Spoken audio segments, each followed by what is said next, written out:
Hi, everyone, and good evening slash good afternoon slash good morning, wherever you are in the world. We just can't get away with the usual good evening business because there's people watch this as far away, in fact, further than for Jennifer, our special guest is. We've got people in Hawaii, we've got people in New Zealand, we've got people all over the world. So wherever you are tuning in to watch us, you're very welcome. Whichever platform you're on, be it well, we're streaming everywhere, actually, everywhere now. So I think this one's going out on Facebook, YouTube, Twitter, Rumble, Getter, blah blah blah blah. I've run out of names, but anyway, it's going out across the known universe.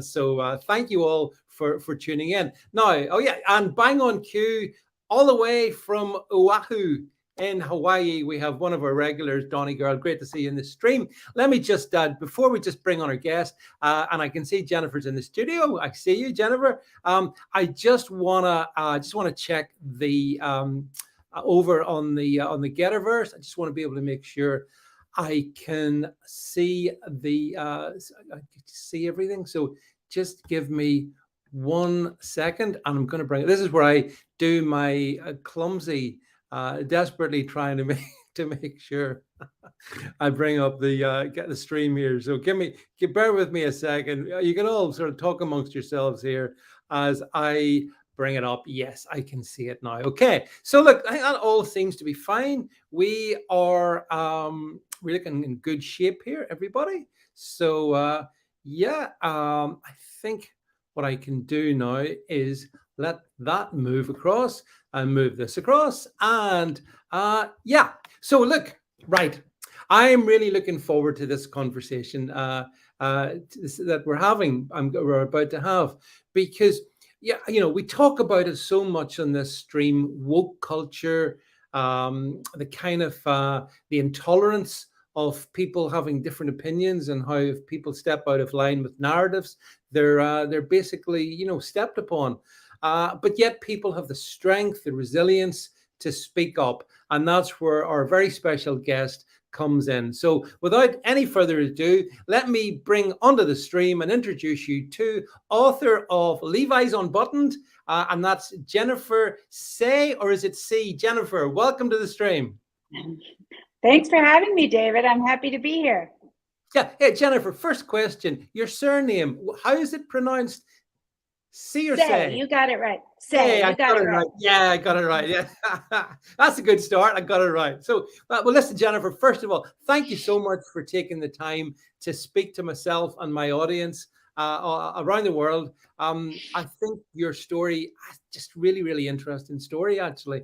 And I want to get into it, and I want you to sort of talk us through what you went through, your experiences, where you are, all of that kind of stuff. And I think actually, Jennifer, I know we just at the top of the show, let's just, if we bring up, Jennifer's written a great book, which we're going to bring up in a second when my producer finds it. There we go. Levi's Unbuttoned.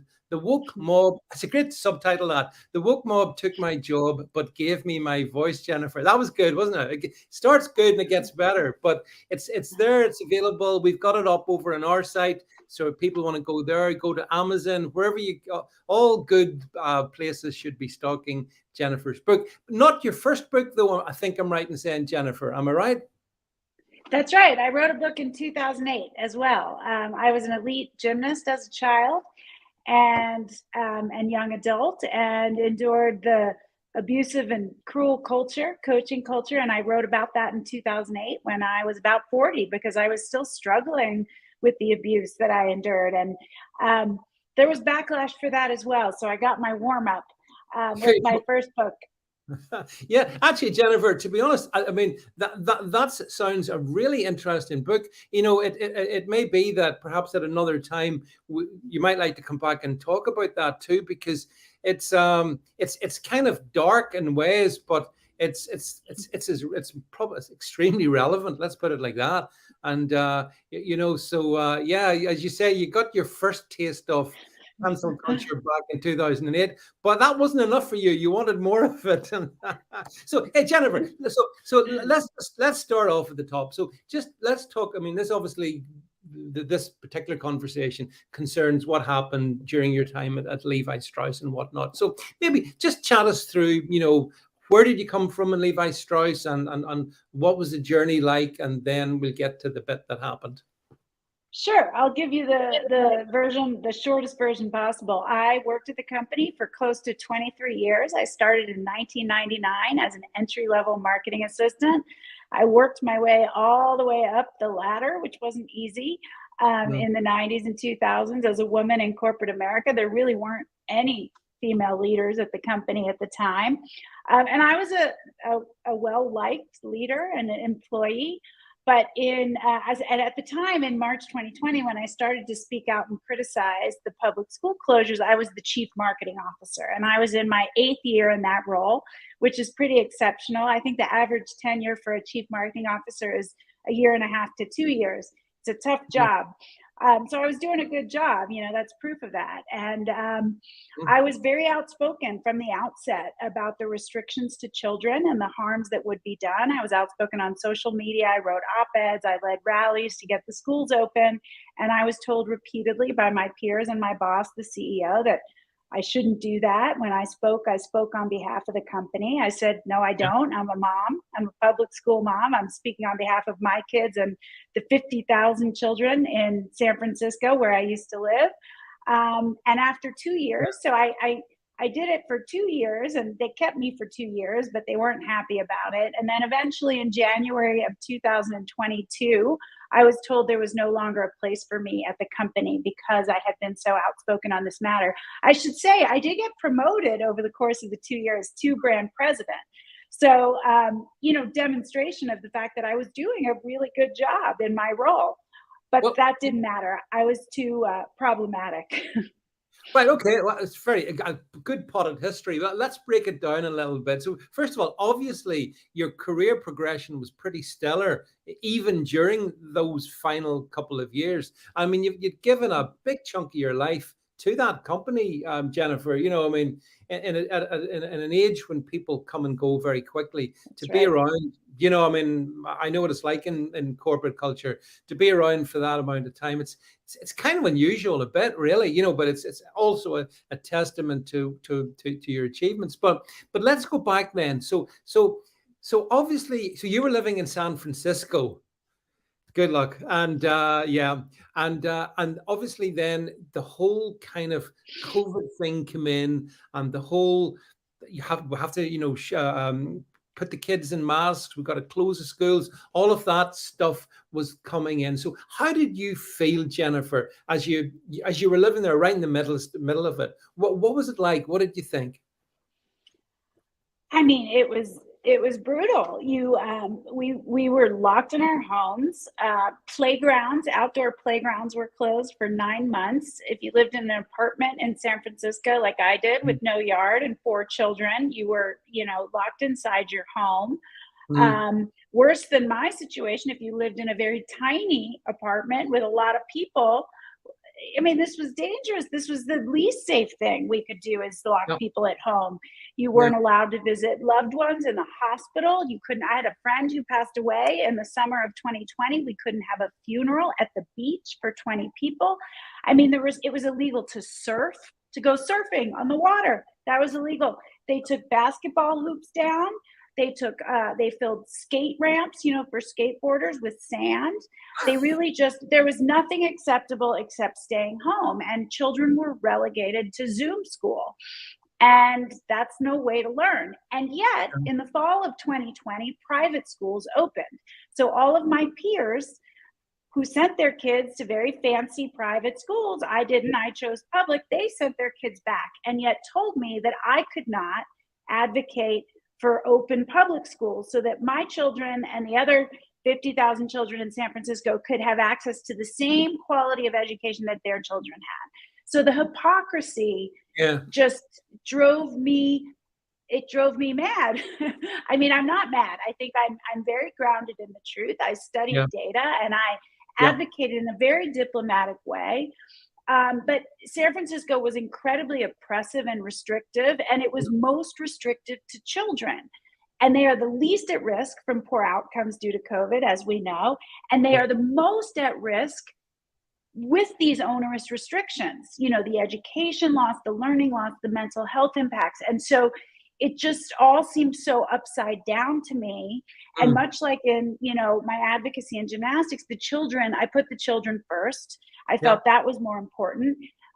They're the most vulnerable, the least able to speak and advocate for themselves. And so I just felt that it needed to be done. And I did understand about a year into my advocacy that my job might be at risk, but I didn't care because I won't accept a lie. No, absolutely. So what did you then start to do, Jennifer, when we get into the fall of 2020? And obviously you saw this gross hypocrisy between the private schools and the state schools, and the way in which kids in the state schools were still being excluded from education, basically, and Yeah. from all the good Yeah. things come around. So what did you start to Yeah. do? Well, I started actually in March of 2020 at the very beginning because the data was pretty clear from the beginning. So I was Yep. very vocal on social media. I Yep. didn't have much of a following at the time, but I built one. But I also was attending school board meetings, which were all virtual. I was asking questions that were not getting answered. By the fall and winter of 2020, I was leading Yeah. rallies in San Francisco and protests. I was Uh-huh. writing op-eds and I was appearing on the local news. And I should state that I always did this just using my name. I said I was a mom of four. I never used my title with the company. So I never sort of Mhm. pretended to position myself as speaking on behalf of the company. But I was told, when you speak on behalf of the company. And I reject that. I'm a private citizen. I don't give up my right to free expression just Mm. because I work in a company. Yeah. And then by March of 2020, I was invited on a national news, or of 2021, I was Yeah. invited on a national news program on Fox, which was the only network that would cover this. It's a Mm. conservative, or it's a Yep. right-leaning network in the United States. And that was really, that was kind of the end of me because the fact that I would dare go on this network and talk to somebody who espoused other views that people in the company disagreed with, that made me the enemy. That made me someone who had poor judgment. I was called a racist and a bigot, and I was anti-gay and all of these things because I dared to go on this program. But none of the mainstream, I say mainstream in quotes, none of the mainstream or left-leaning platforms would cover this story. They just demonized parents like me who were advocating for children. So I felt I had no choice. And Mhm. I wanted to get the message out. So, but even then, when I went on that show in March of 21, I still was employed for almost another full year. But the Mm. tide and the sentiment amongst employees really, really turned against me at that point. So tell us, okay. So try and sort of share with us what was it like then in the business at that point in terms of the sentiment? I presume presumably pretty toxic. Yeah, it was pretty toxic. I mean, it was already tough before that. I had a senior leader, a peer, talking to me every couple weeks and saying, "You really need to stop doing this. You should consider don't do this." And I would always ask, "Are you telling me I have to stop?" And they would say, "No, we can't do that." And I Mm. would say, "Well, then I'm not going to." So I was probably a Yeah. real pain in the butt. Employees started Yeah. to notice my social media presence, and then they noticed my TV appearances. And here's what I will say is, I think it was a very vocal minority. I don't think it was the majority of employees. I Yeah. don't have exposure to what emails were sent, et cetera, but I think a small, vocal, and punitive minority was sending emails and expressing their dismay in public meetings, public Yeah. virtual meetings, that that I would take this stance. And they would call me, it was ad hominem attacks. I was called a racist, I was called a Mm. eugenicist, I was called a teacher murderer, all these things. God. And I think, like I said, it's a minority, but it's a punitive minority, and that Yeah. creates a chilling effect. So, no, even people that did agree with me, they weren't going to stand with me because they don't want to be called those things and possibly lose their job. So, it was a very difficult situation, but I stood my ground, and I ultimately lost my job for it. And okay, well, just leading up to that. So did none of your colleagues then, was there nobody in the business who would sort of say, yeah, we agree with you, Jennifer? No one. Zero. There actually, Here's an interesting point. So one of my peers that was assigned to talk to me quite frequently was the head of HR, human resources, and I think she was on point to speak with me because of the employees expressing dissatisfaction. You know, she, as the head of human resources, Mhm. represents employees. She said to me quite frequently she agreed with me behind the scenes, but would not support me publicly. Yeah, yeah. That's the problem. I think, Jennifer, especially back then, those of us who were speaking out, some of these people would agree, but they weren't prepared to step up. They left it to us. So okay, so you were under this kind of pressure to basically shut your mouth, basically, but you didn't. And then we moved to March of 20 of this of oh, sorry, beginning of this year, 2022. And Yeah. how did things come to an end then? Well, in October of 2021, I was told, actually in the summer of 21, I was told that I was actually a candidate for the top job for CEO. And that made sense given the role that I had and also how well I had performed in the role. Yeah, And I was a long time and, you know, quite well liked employee other than this stuff, which was, you know, causing some distraction. And yeah, so my boss, the CEO, requested, he said, well, you need to stop, you know, with all your school's nonsense, and I need to do a background check on you and your husband, which I thought was very unusual. yeah, I said to him at the time, you're not going to find anything. Like, I have committed no crimes, I have no financial entanglements, but you're going to find, I believe, that my social media presence is going to make you too uncomfortable. Even though at the end of the day I was proven right. yeah, Um, and you're going to decide that, you know, I have to go. So in January of this year, that's yeah, exactly what happened. He did not share the background check with me, and like I said, they also did one on my husband, which I don't see how that has any relevance yeah. whatsoever. Irrelevant. And so I was told, you know, there's not a place for you going forward. We will offer you severance, which amounted to hush money because I would have had to sign a non disclosure agreement to receive $1 million, which is what they offered me. And I didn't want to sign a non disclosure agreement. I wanted to be able to talk to folks like you and write this book and expose this culture of censorship. You know, everybody knows about cancel culture, but it Yeah, really is alarming to me the ways that the government and private companies are acting in tandem to silence private citizens. And I was not going to be silent on that. And while it would have made my life easier to accept the money, certainly it would have been the wrong thing to do. And it would have gone against everything I mm, stand for. yeah, And you know, you make a great point. There were a lot of folks that agreed with us, but they were too afraid to yeah. to to stand with us. And the fact is if they had, if we had had a public society-wide conversation about this, I believe the schools would have opened sooner and the children would not have been harmed in the ways that they have been. And so to me, this is absolutely urgent to just I'm urging people to stand up and don't be afraid, because those of us with common sense, I really believe we're in the majority. Don't allow yourself to be silenced. Terrible things happen when we allow that to happen. And we do not have a culture of free speech when we allow ourselves to be silenced in this No, way. no, we definitely don't. And the thing that has been most obvious, Jennifer, since over the past couple of years is it is this relationship between big government and private business, especially large corporations, completely linked together. No dissent from narrative to be permitted. I mean, I think the issue is that you dissented from the established narrative because you were wanting to That's right. look out for kids, which That's right. in any sane world is admirable and laudable, but in this world it's not acceptable within, well, I was going to say corporate America, but I would think it's corporate anywhere. It could be corporate UK, corporate Europe, corporate anywhere. You step out of Yeah. line and on the what I call the COVID tyranny, and you're gone. You know, but what does that say for the nature of the people? The people you knew, Jennifer, you know, the fellow executives, senior executives. I mean, are they all just moral cards? What sort of people are they? That they did they have had they no concerns at all? Do you think? You know what? Their kids were in school, so they didn't care about the other kids. This Their matters. kids were in They're Yeah. fancy private schools, and so they didn't care. Yeah.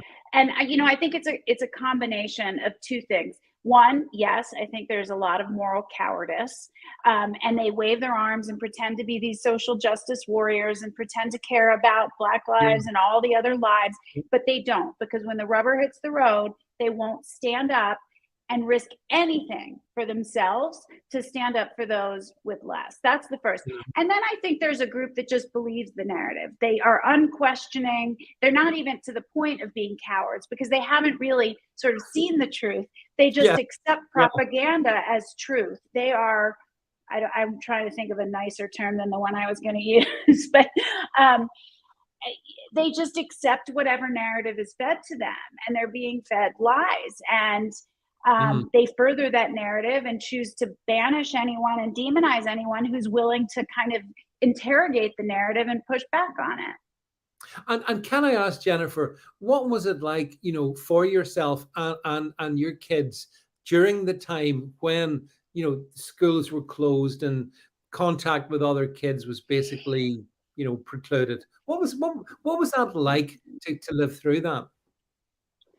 I mean, any sane person knows this was horrible for our children. My kids have every advantage they could possibly have.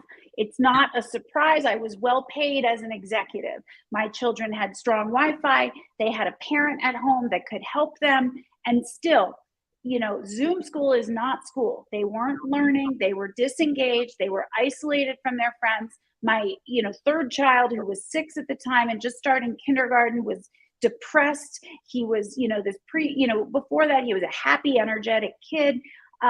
But I could see that he was suffering. But I have to say, the children that I held close to my heart were the kids with far less advantage than my children, the ones who were home alone because their parents perhaps had hourly wage jobs and couldn't stay home with them.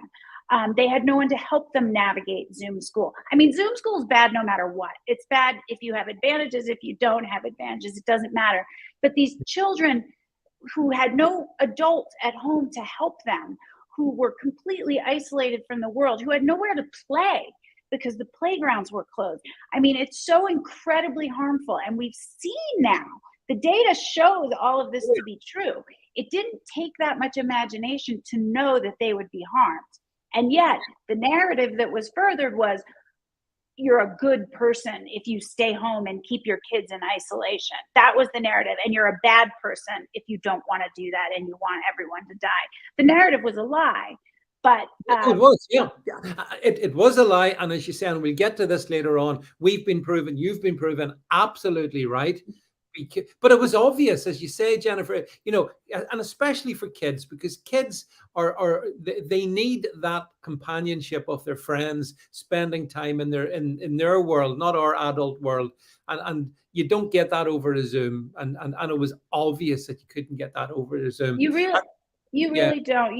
Whether it's the older children who are really individuating from their parents, their lives are their friends. Their entire structure is school. Everything that matters to them is school. And by shutting the schools for those children, the older ones, we said to them, you don't matter. You are not important. School is inessential. And you know what's happening now in cities like San Francisco? Chronic absenteeism is at an all-time high. There are public schools in San Francisco that 90% of the students are chronically absent. We told them for 2 years, school doesn't matter. And guess what? They listened. They don't think it matters now, and they're not going. That's amazing. But another thing which you mentioned about, the playgrounds, I remember in the local park, I remember the little kind of kiddies playground within it. And I can still remember we used to go and walk around the park and they had everything taped up over so the kids couldn't, in the open air, in the bright air, yet deemed too dangerous. I mean, I think it was just wicked from start to finish, Jennifer. Wicked. The only word I would use to describe it, because it's depriving children of so many lifelines to play, to be educated, to be with their friends. It's horrible. It's depriving children of their humanity. We treated them as if they weren't human, as if they didn't matter, as if they have no internal life. They have no wants and cares and dreams. We just treated them as if they were shields for older people. It's cruel and criminal to treat children this way. Can I ask Jennifer as well regarding the kids in the schools? What was the attitude of the teachers in the schools? Well, the teachers unions in America, and in my city in particular, my former city, I do not live in San Francisco I know you do, anymore. Um, yeah. they were one of the main factors standing in the way of schools opening. Now, I'm not going to say the only factor. Some people like to kind of entirely blame the teachers unions, but teachers unions took a very strong stance that schools weren't safe. First, it was, we can't go back, it's not safe, we'll all die, which was false. We saw that Yep. that did not happen in Sweden and Yep. Denmark and all over Northern Europe. Then it Yep. was, we can't go back until we're vaccinated. Then that happened. They said, well, we're vaccinated now, but the children aren't, so we can't go back. It was just one thing after the next. But Yeah. I will say public health officials gave these teachers cover to say these things, because the public health officials in the city of San Francisco and the government leaders took their cue from public health. They set such onerous requirements to open schools that it made it impossible to open schools. There was no way they were going to open. The Yeah. requirements as far as spread and case count and ventilation and all of these things were always going to be impossible to meet. So that gave the teachers unions cover. And of course, every one of these constituencies now says it wasn't my fault. Public health said I didn't do it. I didn't make the decision. Government says I didn't do it. Public health did it. And the unions say, well, I didn't do it. Public health. It's like this big, well, who did it then? Somebody did it. Oh yeah. Well, plus a lot of them are they're trying to get an amnesty at the moment, aren't they? They're saying, well, we didn't know, we couldn't possibly have understood, Jennifer, that, for example, depriving children of the education and time in the classroom might have been a little bit harmful for them. We had no way of knowing that. I mean, they knew exactly. The truth is, they knew exactly what you knew, what I knew, what I guess a lot of the people watching us and listening to us knew as well, because it's common sense, Jennifer. Your objection, I think, was anchored in with no disrespect, but just good common sense. We know what's best for kids. Oh yeah, I'm not so smart. I'm not claiming to be so smart, but I can. I did read the data. I'm numerate. Yep. It's not that hard to look and see that the median age of death was it was over 80. When we first saw. When we first saw the sort of, what was happening in Italy. And if the median is over 80, then children are not at risk. I'm not especially smart, but I'm willing to look truth in the eye, and I'm willing to state the truth. And if somebody tells me that if somebody insists on saying to me this thing is true that isn't, I'm not going to accept it, even if I am going to suffer the consequences of that. Truth is too important. Well, Jennifer, then can I ask you that? So it was bad enough that they closed the schools and did all that, but then the thing that probably horrifies me even more than that, and I'm interested in your views, is then we've got Pfizer and the gang saying, right, we got to make sure we get the kids to get their vaccines, get some of that experimental gene therapy treatment. Hello, YouTube. And just quick shout out to YouTube, because they say no more. Yeah, but in kids, where the mathematical chance of getting COVID is infinitesimally small, Jennifer. So why would you then give children such a treatment when the risks versus the benefits are not proportionate? And in many European countries, they're not advising that children get it. And but if you talk about that, and if you talk about the adverse effects of the vaccines, the side effects for young people, if you talk about myocarditis or blood clots, that's considered a conspiracy theory. It's in their own research. It's right there. If you read the footnotes, it's not that hard to find. And I you know what? It sounds like a tinfoil hat conspiracy theory kind of thing, but I see no other reason to push it on very young children other than it drives revenue. There's simply no other reason, and they're willing to sacrifice these kids to drive the revenue. Just today, Pfizer applied for emergency use authorization for the new bivalent booster, which was tested on all of 8 mice for children 6 months to 4 years old. I know. Yeah. Well, the thing is, you see, one of the things we have in common, I also have a corporate background, Jennifer, and people in corporate business always look for new sources of revenue. Of can course. we bring on additional revenue streams? Well, that's one thing. If it's a new pair of jeans or whatever, that's Jeans. one thing.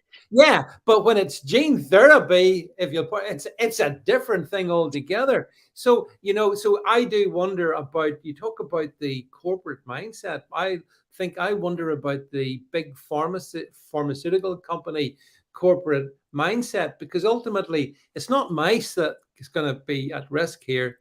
It's kids. Yeah. And one of the things that I was, that I got in trouble for was calling out the link. I talked about the opioid crisis, which had just sort of been exposed in when 2017, 2018. So we all knew that Purdue Pharma, Pfizer, and J&J, they were all involved in this, and they marketed this highly addictive painkiller as non-addictive and got tens of thousands of people addicted. We've seen obviously tons of overdoses, etc. This has been exposed, lawsuits, millions and millions of dollars has been paid out. Why do we think this situation is any different? It's the same companies looking for new sources of revenue. We know in corporate America, as you just said, the whole reason we launch new products is to create a new reason to buy. Yeah. That's the whole reason. And yet, when I raised this point, and that this might be something that Pfizer and Moderna were up to, looking for new revenue streams, I was a conspiracy theorist, and that was ridiculous. And CEOs from pharma, I was told, were the most values-led CEOs there are. All they want to do is help people. That's all they want to do is help. And it's ludicrous on its face. But CEOs today wrap themselves in this do-gooder cloak, and they avoid scrutiny when they do that. They avoid any scrutiny. And I think the situation right now with Sam Bankman-Fried and FTX, the cryptocurrency firm, is just proof of that. He took all these woke stances. He said recently that he did it just so that people liked him.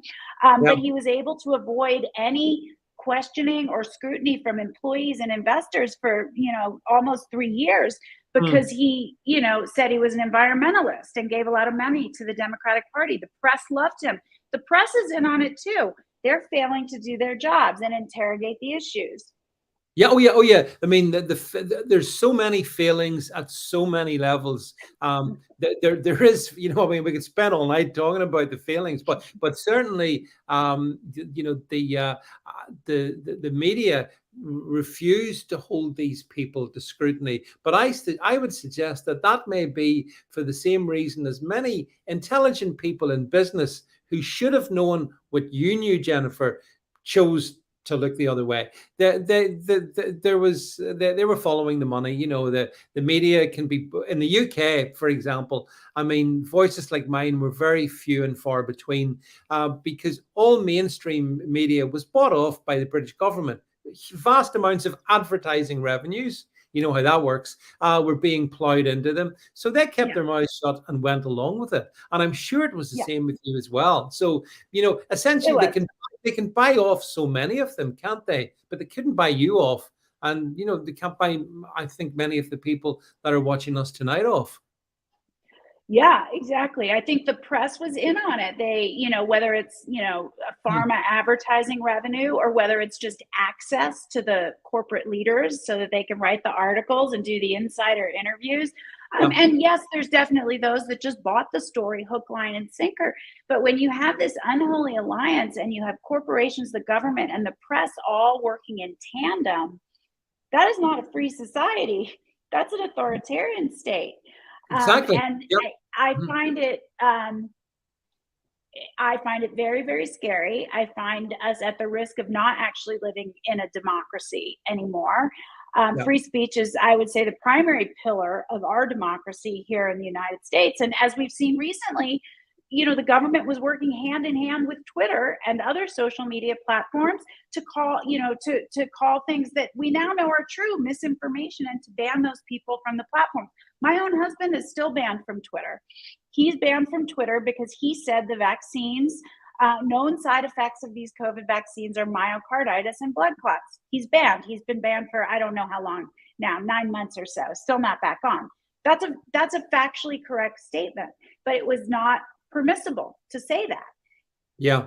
Yeah. Well, So they, yeah, which is why social media, we talk about the media, but if we talk about social media in particular, I mean, Facebook, YouTube, Twitter were egregious. Now, the only thing I would say, I have to say this because I was banned from Twitter, Jennifer, for 2 years and 2 months until about a week ago. And I was actually, they let me back and they sent me an apology.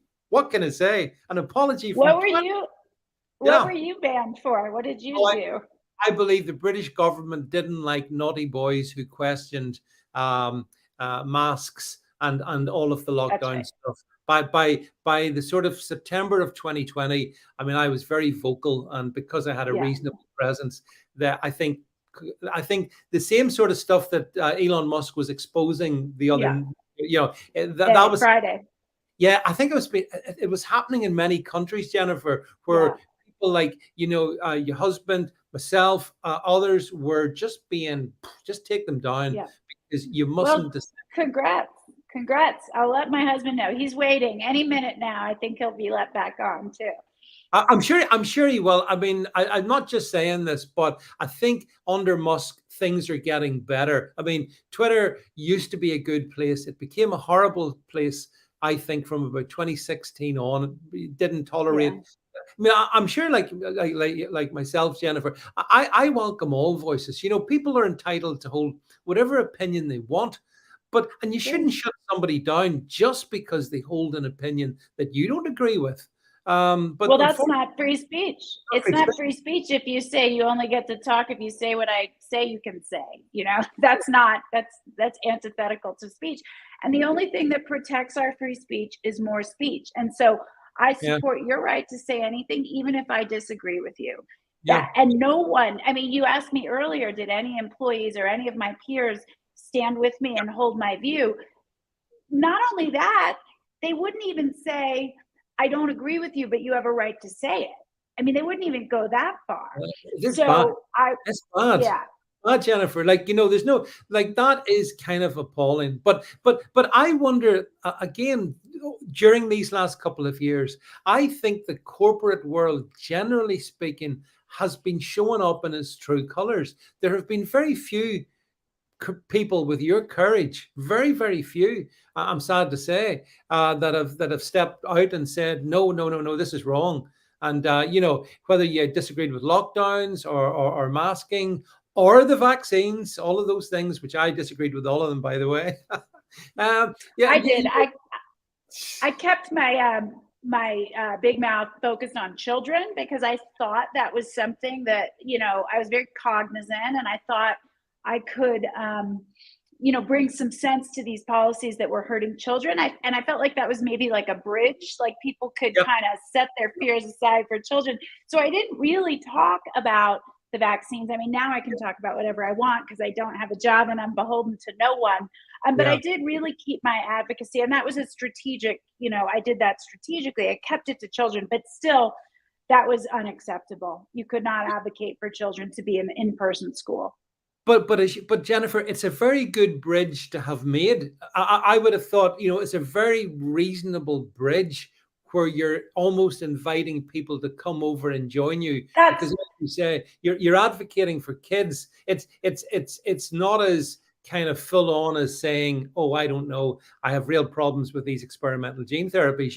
It's a more sort of almost centrist position. But I have to say, I mean, it wasn't, though. It wasn't centrist, or at least it wasn't billed as such in the furthest left-leaning cities. I was just billed as a right-wing QAnon complete lunatic Nazi. I mean, literally, people called me that, which is crazy.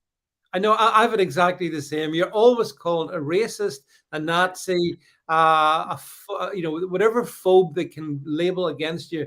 And the thing I've learned over the past couple of years, Jennifer, is actually it's been a good experience for me in so many ways, because I used to see the world divided between left and right.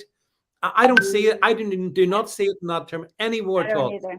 Yeah, it's people who value freedom, who value your right to your bodily autonomy.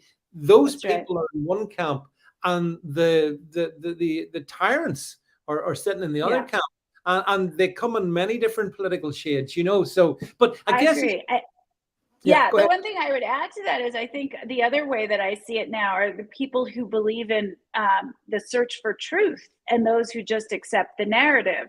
Yes, Because if you if you believe that, if you believe in censorship, I mean, they don't say they do, but they actually do. If you believe in okay. censorship, you do not believe in the search for truth, and you are No, willing to accept any propagandistic narrative that is fed to you.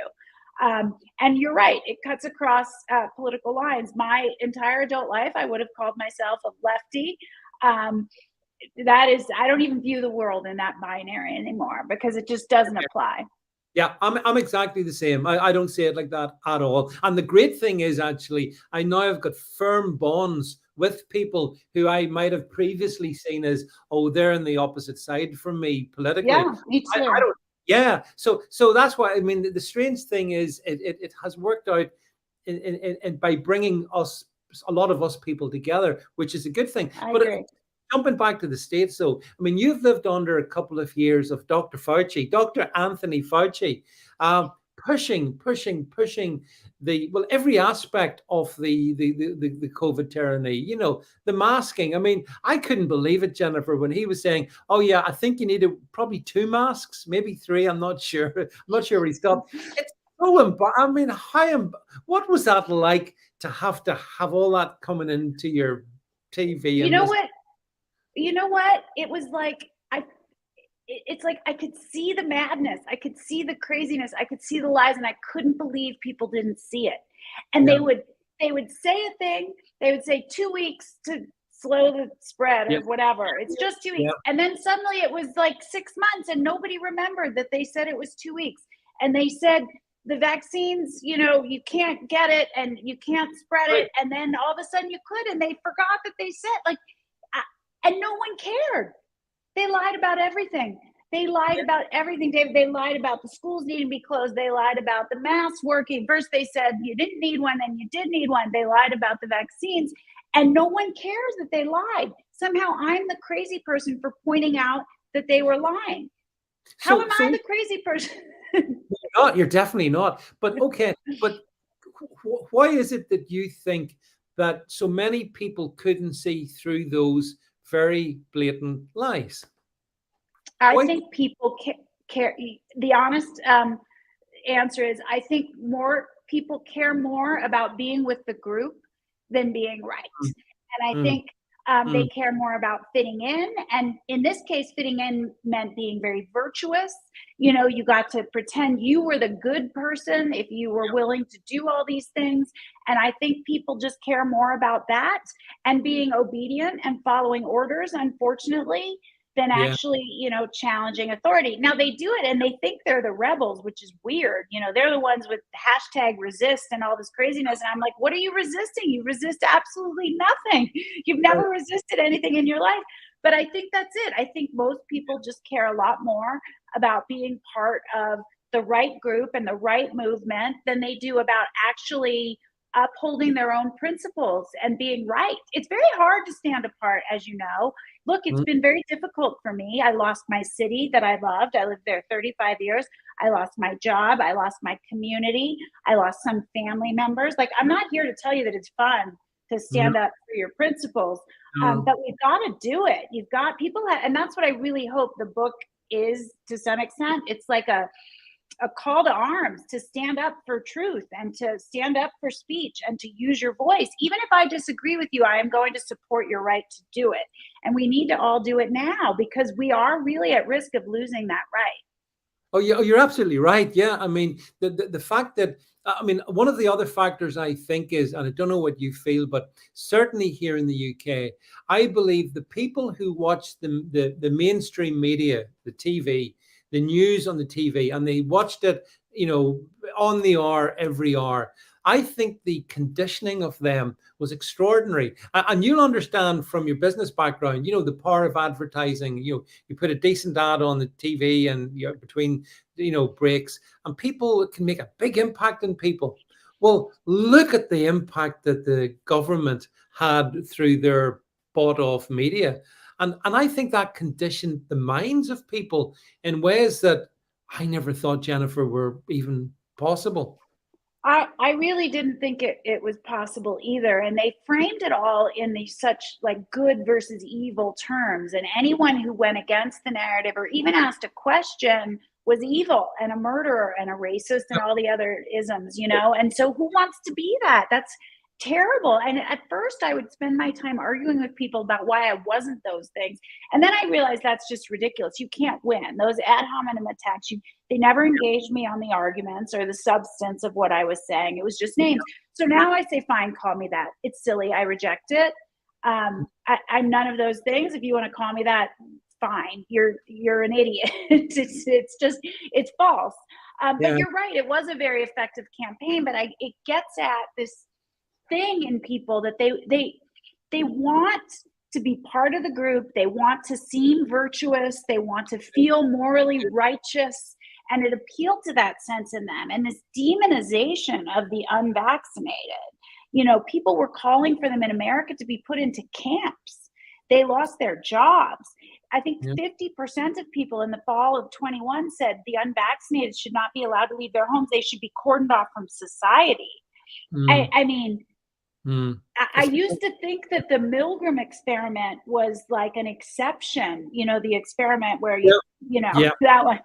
I think it's the rule. I think, 2/3 of people will do what they are told and punish other people, behave in incredibly cruel and discriminatory and wrong ways if they are, one, following orders and they don't really have any accountability, and if they are made to feel like doing that cruel thing is actually the right and just thing.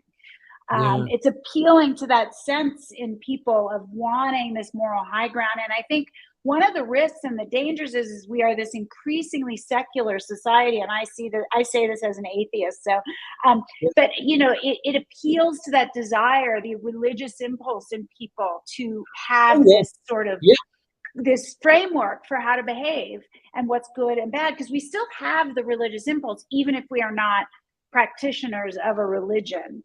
Oh, absolutely. There's no doubt. That's a really good point, Jennifer. There's no doubt that COVID provided some people with a new religion. There was all the rituals, the hand washing, the sanitize, the obsessive sanitization of their hands, the religious application of the mask, and then baptism with the vaccine.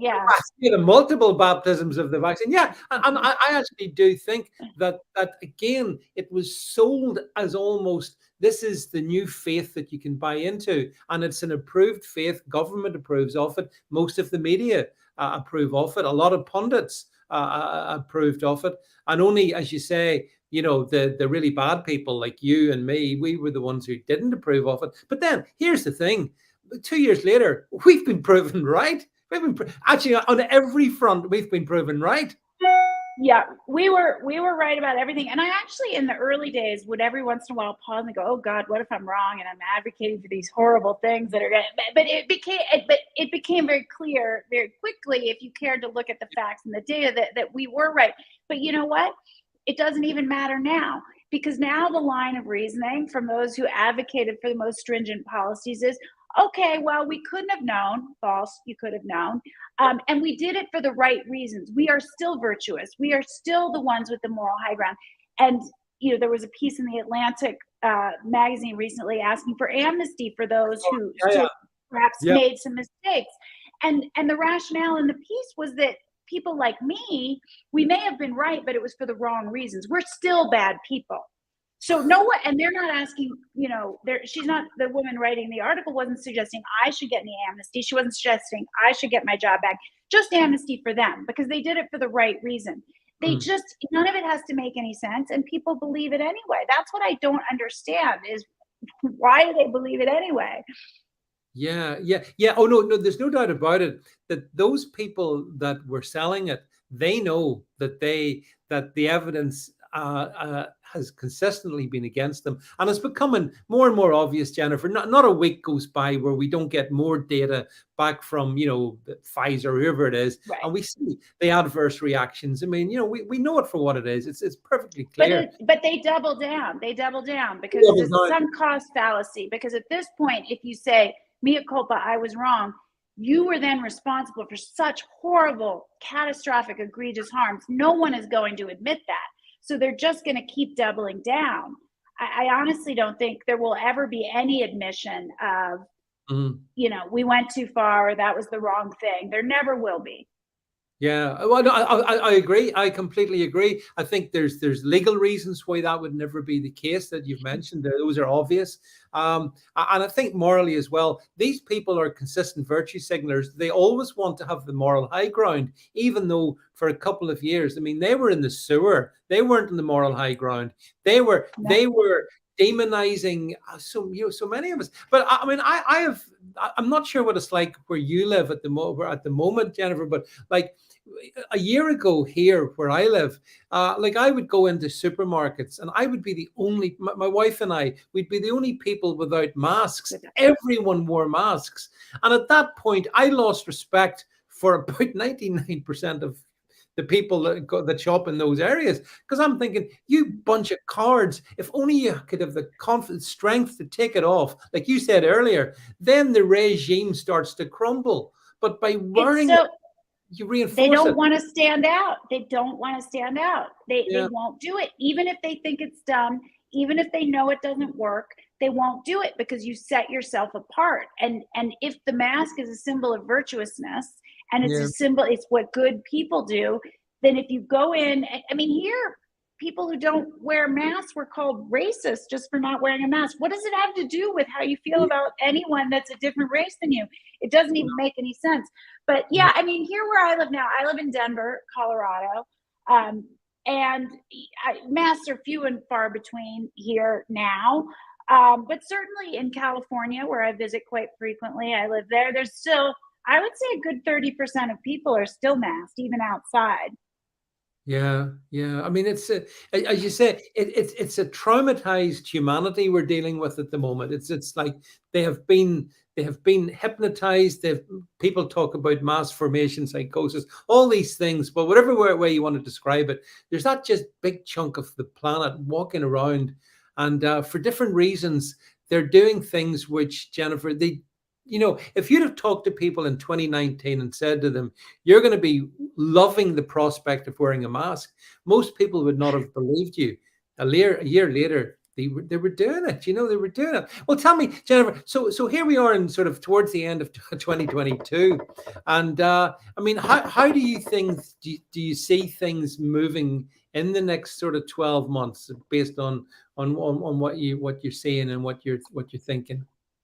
I'm still very concerned. This fight is not over. There has been no accountability. I think, there are still certain districts in the United States that are calling for, remasking, new mask mandates in LA County. Yes. Most of the restrictions that are being called for are for children only. So there's debates about, remasking kids in schools. There's no debate about masking people at bars and strip clubs, only children. So for some reason, children are like the locus of our anxiety, and it's insane. So, Mm. I don't see it as over. As I told you just this morning, Pfizer applied for emergency use authorization for the new bivalent booster. There's no proof it does anything. The uptake nationally in the US for this booster for 5 and up is only like 5%. The people have spoken, they don't want it. Why are we applying for, why are they and you can rest assured they'll be granted EUA for 4 months, Yeah. for 6 months to 4 years. What emergency is there? In California, the state where I used to live for over 30 years, the governor retains emergency powers right now. Mm. So, Mm. to my mind, people say, why are you still talking about this? It's over. Your kids are in school. It's over. No, there is no plan to catch the kids up who are behind. There is no plan to deal with the mental health crisis. There are still calls to remask children. There are calls to close schools. for RSV and for flu. So I won't stop talking about it. And the issue around speech is just is very active. You know, I'm grateful that Elon is letting folks like you back on. But this is bigger than Twitter, and it's bigger than social media. People were vilified. Doctors lost their licenses for having a view that went against the mainstream narrative. So I don't want to say I'm not hopeful, but I'm not done. I am not done. There has not been accountability, and I do not have confidence that this issue of censorship and speech suppression is anywhere near over.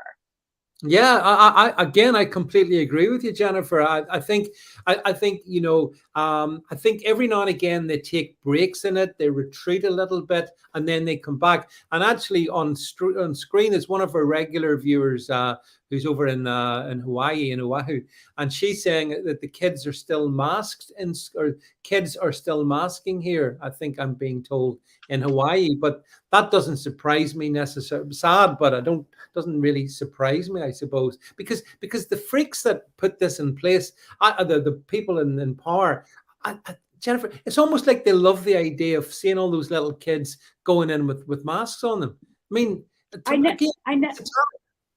How can you? I never understood it. Looking at a child with their face covered, and if you don't think that's wrong, I don't understand it. And we're talking about 2-year-olds in the United States, in California, in many states, it was mandated for 2-year-olds outside. 2-year-olds wear diapers. They can't put their shoes on. So even if it was an effective intervention, which it's not, do we really think a 2-year-old could do this correctly?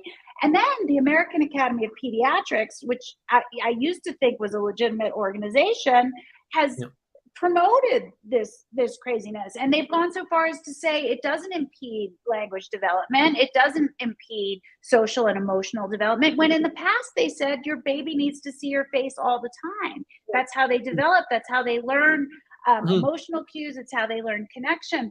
And so the lies and propaganda know no bounds. I mean, it's really sort of astonishing. So that's why I feel like the fight is not over.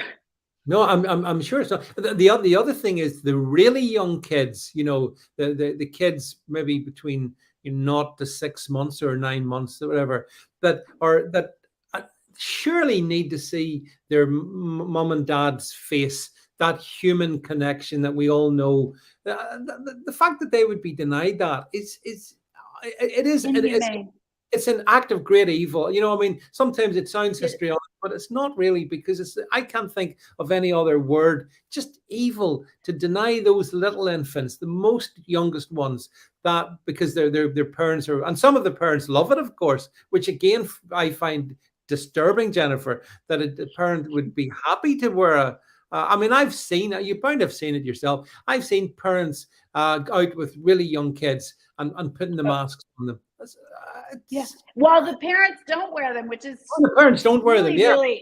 Which is really crazy. I think in general, broadly, and the masks are a symbol of it, we were denied our basic humanity, the need for human connection. We are not, we cannot live in isolation. We need to celebrate together. We need to congregate. People need to worship. They need to celebrate weddings and graduations and birthdays and funerals. This is what makes us human, that we come together and we comfort each other and we talk to each other. And we were denied that. And we were told that if we suffered because of it, we were evil, when we were just human. It's inhumane to deny people this kind of connection, children in particular, but all of us.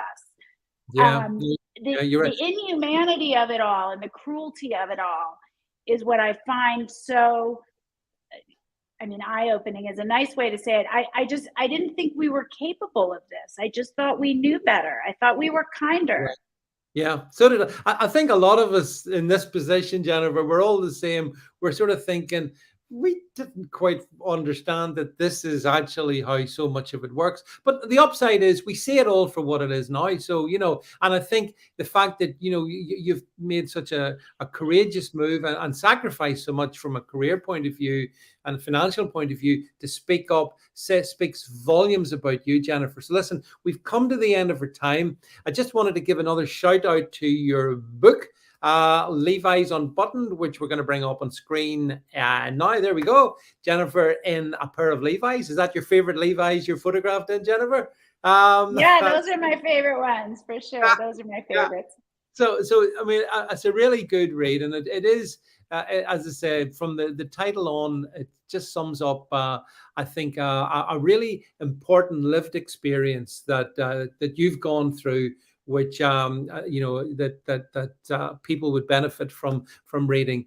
So Jennifer, listen, it's been a real pleasure, a blast to speak with you. Thanks so much for taking the hour and spending it with myself and our audience. I hope you've enjoyed it. And as I say, I absolutely salute you for all that you've done. Keep speaking up. We need many more people with your level of courage and integrity. And for that, also, by the way, I should recommend, make sure you follow Jennifer on Twitter. I have recently. Your Twitter's really good, Jennifer. I do enjoy your Twitter streams. Good stuff. So that's the kind of sort of lively stuff we need to have. Resistance. We are the resistance, I think. We are. It's us. We are. Yes, we are. And we're going nowhere apart from we're finishing the stream now. So, Jennifer, many thanks again. Thanks, everybody on Twitter, Rumble, everywhere you've been. Thanks very much for staying with us for the hour. Appreciate that. And look forward to speaking to you soon. That's bye from myself and Jennifer. Bye-bye.